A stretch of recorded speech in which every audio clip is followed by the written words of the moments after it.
কি গো, কতদিন হয়ে গেল তোমাদের রাজসভা বন্ধ? হ্যাঁ, আচ্ছা, মহারাজ যদি বেতন দিতে না পারেন তাহলে রাজসভা খোলা রেখে কি লাভ বলো তো? বলি বাড়িতে যা চাল আছে সপ্তাহের বেশি আর রান্না হবে না কিন্তু। হ্যাঁ, সেই জন্যই তো হিসেব করছি। বাড়িতে অপ্রয়োজনীয় যা যা জিনিসপত্র আছে সেসব বেচে দেব। আর বেচার মতো কিছুই নেই গো। দেখো, তুমি সব সময় আমার পরেই খাও, তাই আমাদের একটা করে থালা বাটি বেচে দিলে তো কোনো সমস্যা নেই গিন্নি। এই তোমার মাথা না কাজ করছে না। যাও বাইরে ঘুরে এসো, পারলে বাজার থেকে ধার করে হলেও একটু চাল নিয়ে এসো। দেখি যদি কোনো সহৃদয় ব্যক্তি চাল দেয়।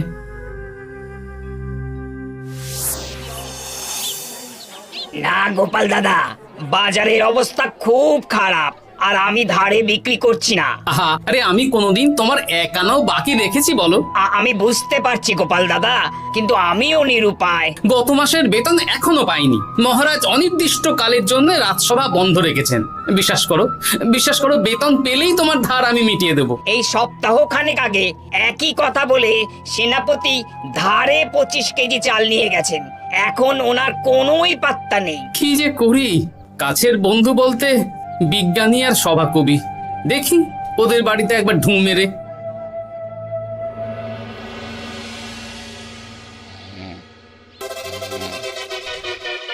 কৃষ্ণনগর কৃষ্ণনগর কৃষ্ণনগর শূন্য। হ্যাঁ, এবারে একটা মোহরও নেই। জাহাপানা সর্বনাশ হয়ে গেছে। কি হলো? পালে বাঘ পড়েছে নাকি? এই ঘুমের 12টা বাজিয়ে দিলে। জাহাপানা, এবারে কৃষ্ণনগর থেকে একটা মোহরও খাজনা আসেনি। হ্যাঁ, বলো কি? 1 মাস আগে বাৎসরিক খাজনা দেওয়ার শেষ দিন ছিল, কিন্তু এখনো একটা মোহরও খাজনা আসেনি। না জাহাপানা। পড়েছে এই বেগমের জন্য হীরের হার, হীরের কানের দুল, হীরের নাকছাবি বানাতে দিয়েছি। উজির, যা হোক করে কৃষ্ণনগর থেকে আমার খাজনা চাই চাই। তাহলে তো কৃষ্ণচন্দ্রকেই তলব করতে হবে। যা করার করো। বাবা, এই সময় তোমার শখ হয়েছে ময়না পোষা? আরে না না, আমি পুষিনি। একটা পশ্চিমের গ্রামে কদিন আগে ঘুরতে গিয়েছিলাম। আচ্ছা, ওখান থেকে নিয়ে এসেছো? না, তাও আনিনি, ছোলা খেতে দিয়েছিলাম। দেখি তারপর আমার পিছনে পিছনে উড়ে উড়ে চলে এসেছে। বাহ বাহ বাহ, এ তো ভালো কথা। বিয়ে তো করলে না, তাও একটা সঙ্গী জুটেছে। এ যে সে পাখি নয় গোপাল, এ ময়না কথা বলে, দেখবে। এই ময়না, বলো তো গোপাল এসেছে। আরে বাস, বলো তো গোপালের ভুঁড়ি আছে আমার নেই। বেশ বেশ বেশ। এ ভোরবেলা আমার কাছে আসে, সারাদিন আমার কাছে থাকে, আবার সন্ধে হলেই নিজের বাসায় নিজে নিজেই ফিরে যায়। বুদ্ধিমান পাখি। ওই গ্রামে শাখে শাখে ঝাঁকে ঝাঁকে ময়না। বেশ, বুঝলাম। তা বিজ্ঞানী, তোমার কাছে আমি আসলে একটা দরকারে এসেছি। বলো কি দরকার? আসলে ওই টানাটানির সংসার চলছে, বুঝলে।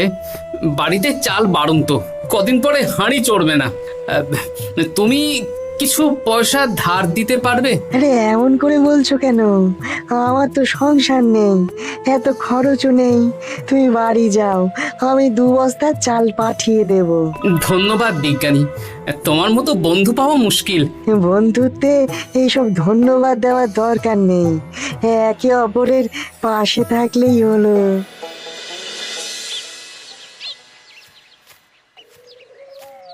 এ কি গো, খালি হাতে ঢুকছো যে?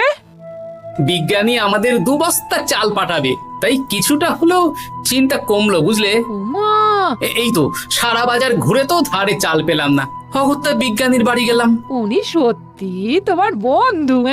হ্যাঁ গিন্নি, জানি না কতদিন আমাদের রাজসভার সমস্যাটা চলবে। দেখি অন্য কোনো কাজে লাগতে হবে, বুঝলে। এই দেখো দেখো, যা করার তাড়াতাড়ি করো, এভাবে তো আর চলতে পারে না গো। কি নবাব বাহাদুর আমাকে ডাকছেন? হ্যাঁ, জাহাপনা আপনার উপরে রেগে আছেন। অতি সত্বর আপনাকে দেখা করতে বলেছেন। এবারে চাষাবাদের মন্দার কারণে রাজস্ব আদায় তেমন ভালো হয়নি, তাই খাজনা পাঠাতে পারিনি।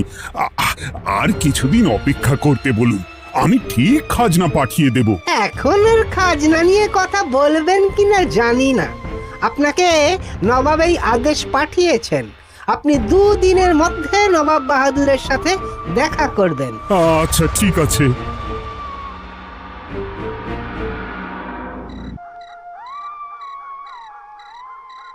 মহারাজ, এই বিপদের সময়ে আপনাকে একমাত্র একজনই সাহায্য করতে পারে, আর সে হলো গোপাল। আমি কোন মুখে গোপালকে ডাকবো বলো তো রানী? দীর্ঘদিন ওদের বেতন দিতে পারছি না।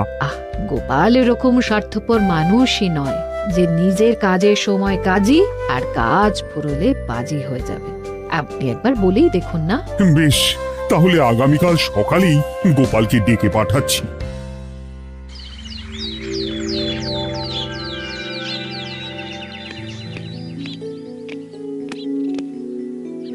আসতে পারি মহারাজ? হ্যাঁ গোপাল, এসো এসো।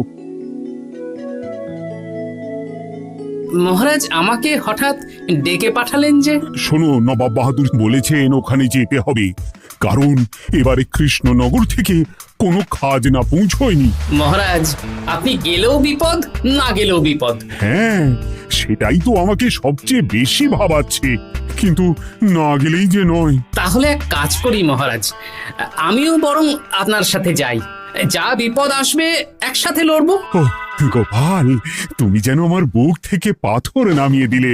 তোমাকে যে কি বলে ধন্যবাদ জানাবো। তাহলে কখন বেরোবেন বলুন? আজকে সন্ধ্যের দিকে বেরিয়ে পড়বো, তাহলে কাল সকাল সকাল মুর্শিদাবাদ পৌঁছে যাব। কতদিন থাকতে হবে তো কিছুই জানি না, তাহলে ওই 3-4টে জামা কাপড় ধুতি নিয়ে নেব, কি বলেন? হ্যাঁ হ্যাঁ, তাই নিও। তাহলে সন্ধ্যাবেলা রাজবাড়িতে এসো, একসাথেই বেরিয়ে পড়বো। আচ্ছা মহারাজ। বলি, তোমার কি মুর্শিদাবাদে না গেলেই নয় গো? আমাকে তো যেতেই হবে গিন্নি। জানি নবাব বাহাদুর কিভাবে ছক করে কল করে, তুমি সাবধানে থেকো গো। দেখো, আমি যখন যাচ্ছি তখন নবাব বাহাদুরকে এবার সাবধানে থাকতে হবে। হ্যাঁ, ঠিক আছে ঠিক আছে, মাথা ঠান্ডা রাখবে, বেশি ওস্তাদি করতে যাবে না। এমনিতেই আমাদের অবস্থা এখন ভালো নয়। আরে তুমি অতিরিক্ত চিন্তা করো না তো গিন্নি।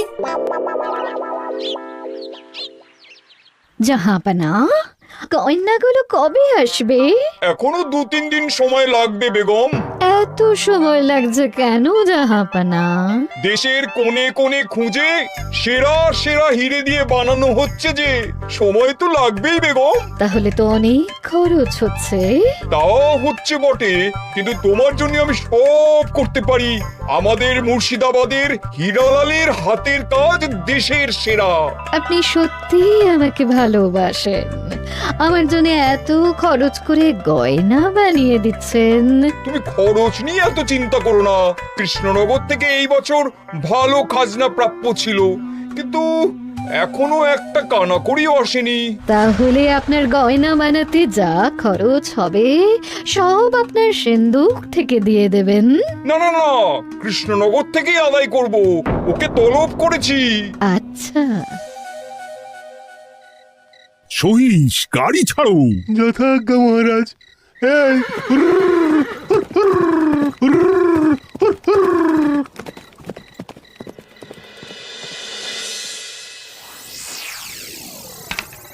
এত রাতে আবার কে এলো রে বাবা? খুলছি খুলছি।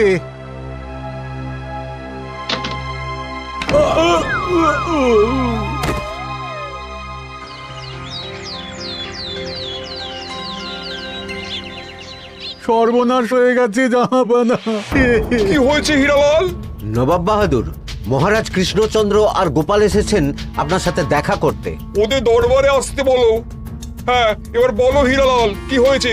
এই, তোমার মাথায় পট্টি কেন? জাহাপানা, গত রাতে আমার সর্বস্ব লুট হয়ে গেছে। বলো কি হীরালাল? তোমার কাছেই তো বেগমের হীরের সব গয়নাগাটি বানাতে দিয়েছিলাম। হ্যাঁ জাহাপানা, সব গেছে। আমার মাথায় মেরে সব লুট করে নিয়ে গেছে। এবার আমি কি করব জাহাপানা? বেগম সাহেবা, আপনার গয়না যে হীরালাল শেখরার কাছে জাহাপনা বানাতে দিয়েছিলেন, ওনার সব লুট হয়ে গেছে। মানে?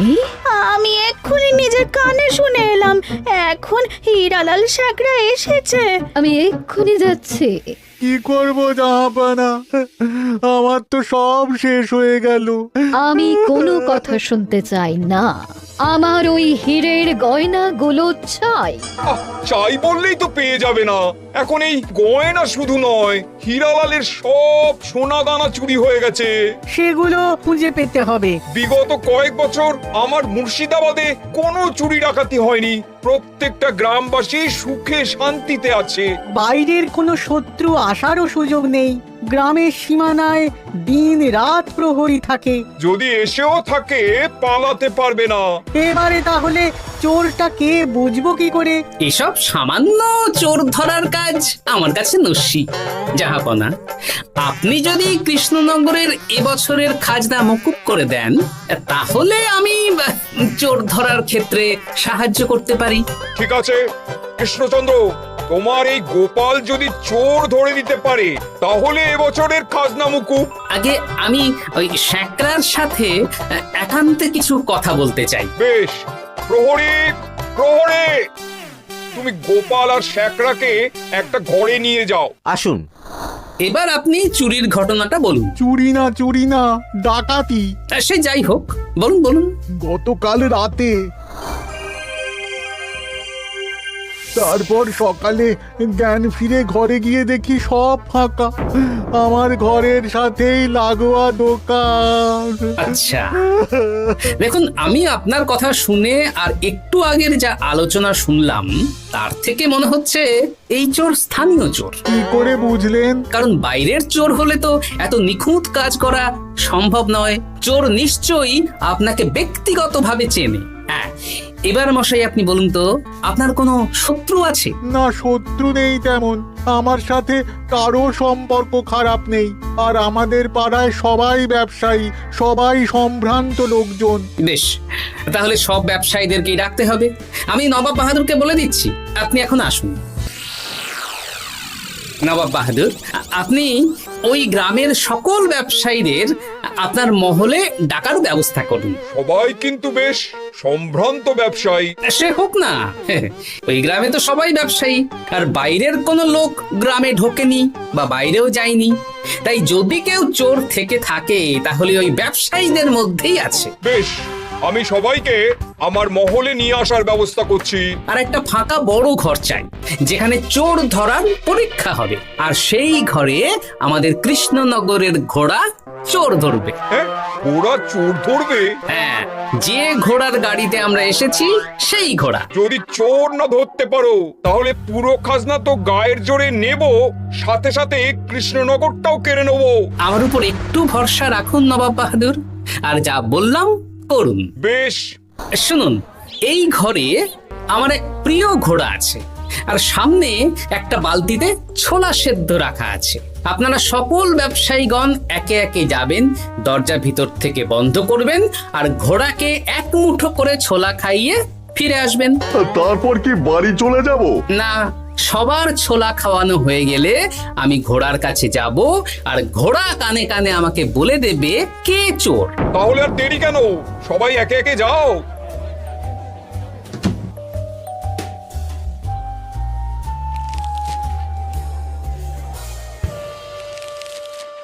কি করি যদি ঘোড়া সত্যি সত্যি বুঝে যায়? ছোলা খাওয়াবোই না। ব্যাস, ছোলা খাওয়ানো হয়ে গেল। এবার এবার গোপাল বলো তো কে চোর? দাঁড়ান, ঘোড়ার মুখের কথা শুনে আসি। আমি বলে দিচ্ছি জাহাপানা, গোপাল এসব মশকরা করছে, সব মশকরা। ঘোড়া বলে দিয়েছে কে চোর। বলো গোপাল, কে চোর? তার আগে সকল ব্যবসায়ীর হাত দেখে আমি পরীক্ষা করতে চাই। সে দেখো, কিন্তু বলো কে চোর? দেখি দেখি, না, দেখি আপনারটা। না, আপনিও না। না, আপনিও না। একি মশাই, চুরিটা তো আপনিই করেছেন, আপনিই চোর। কি উল্টো পাল্টা কথা বলছেন? আমি চুরি করিনি। হ্যাঁ, আপনিই চুরি করেছেন, তাই ভয়ে ঘোড়াকে ছোলা খাওয়াননি। কারণ আমি ছোলার মধ্যে রান্নার হলুদ গুঁড়ো মিশিয়ে রেখেছিলাম, তাই যারা যারা ঘোড়াকে ছোলা খাইয়েছেন সবার হাতেই হলুদ রং লেগে আছে। শুধু ওর হাতে নেই। ভাই, শেষে তুই? তোর মনে মনে এত হিংসা? ভাই মানে? আরে ও তো আমার খুড়তো ভাই পান্নালাল, ওরও সোনা গয়নার ব্যবসা। ব্যাস, এবার তাহলে বলেই দিন পুরো ব্যাপারটা, কারণ এখান থেকে পালানোর কোনো পথ নেই। ভুল হয়ে গেছে জাহাপনা, আমার দাদা আমার থেকে অনেক বেশি রোজগার করত, তাই আমার মনে মনে হিংসে ছিল। তারপর বেগম সাহেব আর হীরের গয়না বানানোর এত বড় বায়না পেল, তাই হিংসা আরো বেড়ে গেল। আর তুই চুরি করলি? চুরির সব জিনিস কোথায় আছে? আমার বাড়িতেই আছে জাহাপনা। সাব্বাস গোপাল, সাব্বাস, তোমার কি বুদ্ধি! তাহলে জাহাপানা, কথা মতন আমাদের এই বছর তাহলে খাজনা দিতে হচ্ছে না। না, কথা যখন দিয়েছি তখন আমি তো আর কথার খেলাপ করতে পারি না। আচ্ছা গোপাল, তোমার তো এত বুদ্ধি, আমার একটা শখ পূরণ করতে পারবে? কি শখ বলুন নবাব বাহাদুর। আমার অনেক দিনের ইচ্ছে একটা হাওয়া মহল বানাবো, কিন্তু ঘরামি রাজমিস্ত্রি কেউই বানাতে পারবে না বলছে। তুমি কি বানিয়ে দিতে পারবে? আগে পারবো জাহাপনা, কিন্তু তার বদলে আমি কি পাবো? আগামী 5 বছর কৃষ্ণনগরের খাজনা মুকুব, আর তোমাকে আমি 100 মোহর উপহার দেবো। বেশ, তাহলে আপনি আমাকে দিন 7 সময় দিন, আর 7 দিন পরে আমার বাড়ির সামনে চলে আসুন। হাওয়া মহল বানিয়ে রাখবো, আপনি নিয়ে যাবেন। বেশ, তাহলে 7 দিন পরে কৃষ্ণনগরে দেখা হচ্ছে। যদি না বানাতে পারো তাহলে কিন্তু আগামী 5 বছর কৃষ্ণনগরকে দ্বিগুণ খাজনা দিতে হবে, এই আমি বলে দিলাম। বেশ, রাজি।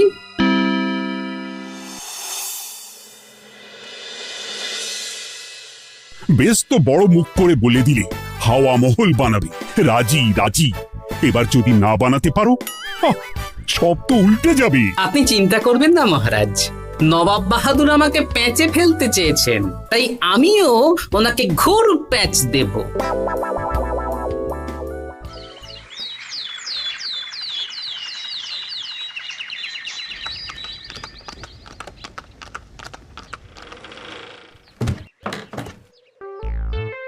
কি গোপাল, আরে কোথায় আমার হাওয়া মহল? 7 দিন হয়ে গেছে তো, তাই মহল দেখতে চলে এলাম। কাজ একদম শেষ পর্যায়ে, চলুন পশ্চিমের মাঠে চলুন। গিন্নি, তুমি মহারাজকে খবর দাও আর বলো পশ্চিমের মাঠে চলে আসতে। আরে তাড়াতাড়ি কর, তাড়াতাড়ি কর। ওই দেখুন, আপনার হাওয়া মহল তৈরি হয়ে গেছে। কই? উপরে দেখুন। ওরে, নবাবের হাওয়া মহল বলে কথা, ইট কথা হয়ে গেছে। এবার রং কর, রং কর। হাওয়া মহল রং করছি তো, এত তাড়া দিস না। আরে তাড়াতাড়ি কর, তাড়াতাড়ি কর। আরে এসব আবার কি?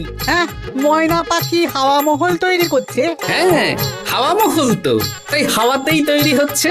হাওয়া তো আর চোখে দেখা যায় না, আমি তৈরি করিয়ে দিয়েছি। এবার জাহাপানা, আপনি নিয়ে যান। হয়ে গেল, এবারেও গোপাল দাও মেরে দিল। মানে আমি কি করে? সে তো জানি না জাহাপনা, আপনি বলেছিলেন হাওয়া মহল বানিয়ে দিতে হবে, আর আমি আপনার আবদার পূরণ করেছি। এখন আগামী 5 বছর আমরা খাজনা মুক্ত। সাব্বাস গোপাল। ওরে, রংটা ভালো করে কর, ভালো করে কর। নবাবের হাওয়া মহল। গোপাল, তুমি সত্যিই বুদ্ধিমান, তোমার বুদ্ধির জবাব নেই। শোনো, আগামী 5 বছর কৃষ্ণনগরের খাজনা মুকুব, আর এই নাও তোমার 100 মোহর উপহার। এবার বলো, তুমি এই অসম্ভবকে সম্ভব করলে কি করে? আমি বুঝতেই পেরেছিলাম, আপনার মুর্শিদাবাদের চোর ধরার পরে আপনি আমাকে যখন হাওয়া মহল বানাতে বললেন, তখন নিশ্চয়ই কোনো উদ্দেশ্য আছে। কারণ আপনি তো মন থেকে চাননি যে খাজনা না দিয়ে আমরা মুক্তি পাই। তাই গোপাল এই চালটা চাললো। যদিও আমি গোপালকে একটু সাহায্য করেছি। কিরকম সাহায্য? কদিন আগে আমি বিজ্ঞানীর ঘরে গিয়ে দেখি একটা ময়না হুবহু মানুষের মতন কথা বলছে। আর বিজ্ঞানী বলল এরকম অনেক ময়না পাখি আছে। ব্যাস এই এক সপ্তাহ ধরে আমি ময়নাগুলোকে বিভিন্ন বুলি শেখালাম, আর ওরা সেগুলোই বলে চলেছে। নয়, হ্যাঁ। ওরে রংটা ভালো করে কর, ভালো করে কর, নবাবের হাওয়া মহল। মহারাজ, 100 মোহর আপনি রাখুন। আমাদের সব সভাসদদের এই মোহর থেকেই আপাতত বেতন দিয়ে রাজসভা শুরু করুন। ধন্যবাদ গোপাল, তোমাকে আমার সভাসদ পেয়ে আমরা সবাই ধন্য। আর বিজ্ঞানীকেও।